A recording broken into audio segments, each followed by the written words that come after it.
Some of the first benchmarks have been released by a Chinese user, and while these benchmarks were done on a development build, it more or less matches the final specifications that we're aware of. So while performance may improve a little bit here and there, this will be most likely what we get with the final package.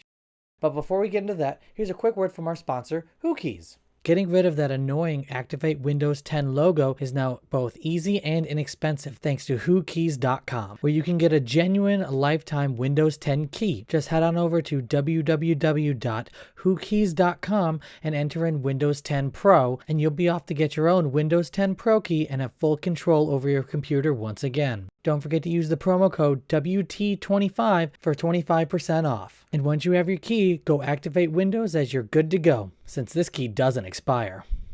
The Steam Deck is one of the most anticipated handheld consoles that is being developed by Valve and will run the Steam OS.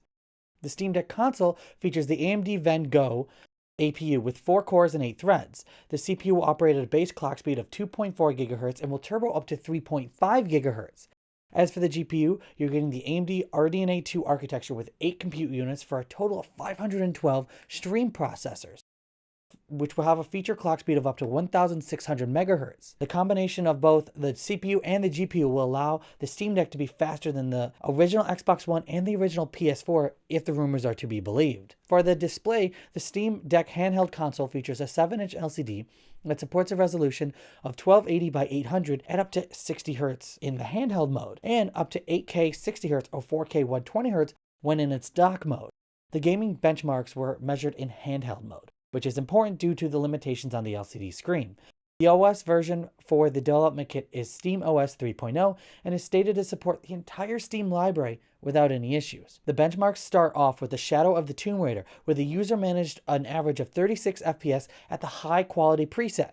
But using their custom setting configuration, the game was able to run at more than 60 FPS at the native resolution. One of the heaviest titles in terms of visual quality, Cyberpunk 2077, was also tested, and that delivered around 20 to 30 FPS at the high quality preset. The performance is very good considering that Valve's Steam Deck is the first attempt at a handheld console, and the company is already talking about a successor that will be able to do 4K in handheld in the next couple of years.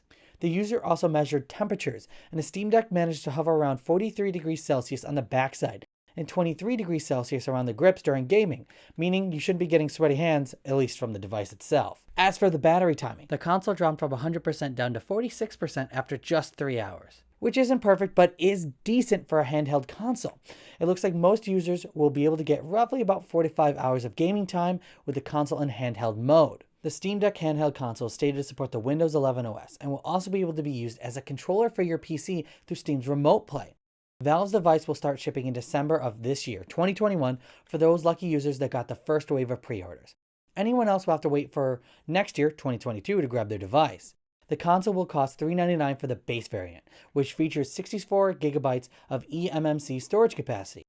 There are 2 more variants, one with 24 GB of capacity and 512 capacity, each costing $529 US and $649 respectively, but both of those features NVMe drives rather than eMMC. But what do you think? Did you pre-order a Steam Deck, or are you going to wait until they release in 2022 to grab them? Let us know in the comments down below, and don't forget to subscribe for more fantastic tech news.